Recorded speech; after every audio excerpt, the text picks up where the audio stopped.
To play a game like Multiversus, or even a game like Arkham Knight on a Mac, usually it requires lots of fiddling around in Terminal.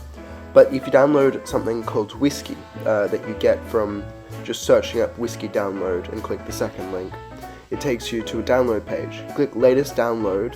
Now this can only download if you're on the latest operating system. Once you have it downloaded, go into your downloads folder. I have 2 because I've already got this running on my computer.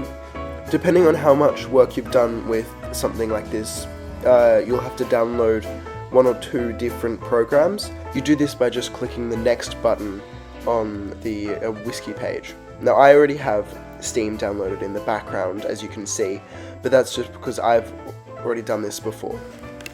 This is an M1 computer, so it should run better on any other device. Now while that's downloading, you want to go to the Steam download page. It might take you to a strange storefront page, but just click Install Steam up in the top corner. Now on the download page, it will have also available on, you click the Windows symbol here, skipping to when the thing's actually downloaded, you press Create New Bottle and you title it, for example, Gaming. Make sure it's on Windows 10 or Windows 11. You leave the path as default and you press Create.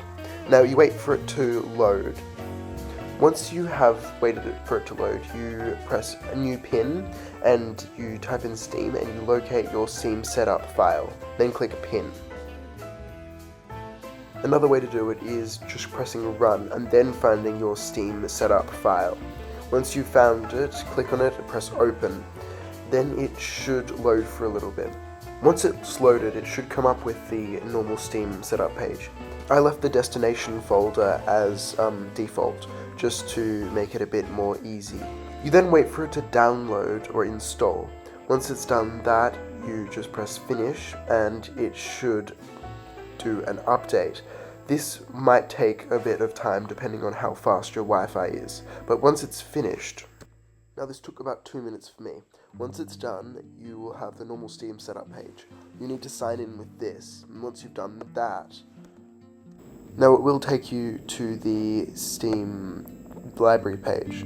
I've already downloaded Multiversus, but for educational purposes, I will show that I can download other things. Celeste is already available on Mac, but Arkham Asylum isn't. So I'll download that. You click download, you accept the EULA, and now this will take a long time to download because I'll show how to play Multiversus as well. Now this will come up with a warning. The first time, it's very important you press yes. Now it will install and then it will come up with an error. You close that and then you press no every other time after that. Once you've done that, it will launch Multiversus very well. Now it is a bit pixelated, the resolution, but for a game like Multiversus that really doesn't matter too much. So I'll just skip this part and then go into a match so you can see what the playing actually looks like. Now, just a warning, sometimes the platform does crash. Not the whole thing, just Multiversus. I don't know if that's a multiverse issue or a wine issue, but I don't know whether it will be fixed or it's something you just have to live with. Now, since this is actually free, it's not too bad, and it doesn't crash all the time.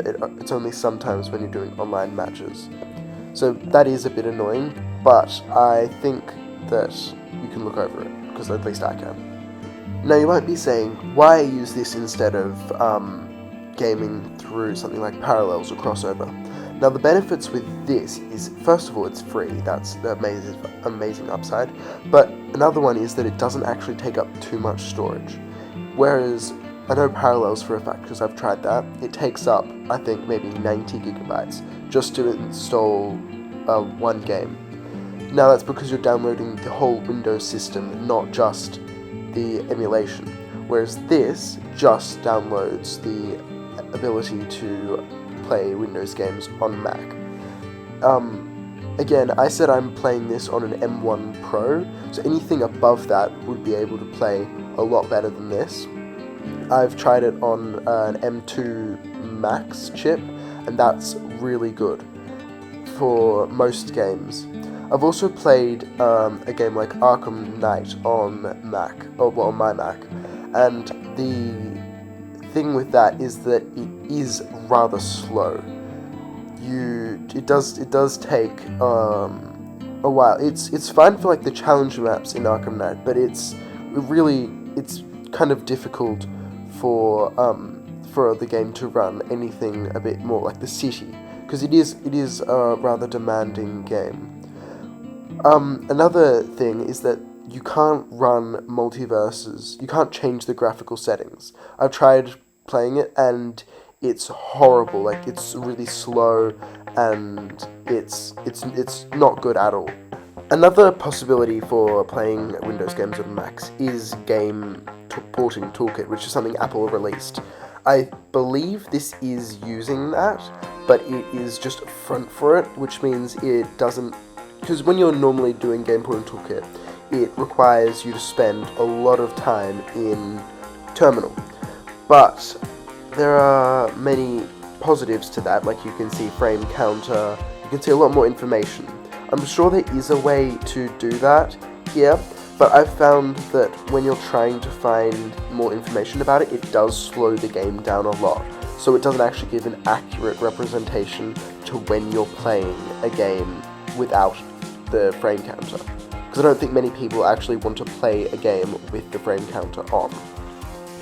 So, thank you very much for paying attention to this. I hope it helped at least a few people.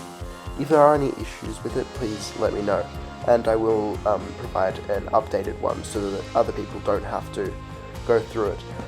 This has been a bit difficult because I've already downloaded it before, so it might look slightly different to yours, but it will be essentially the same, and it does overall provide a very good experience.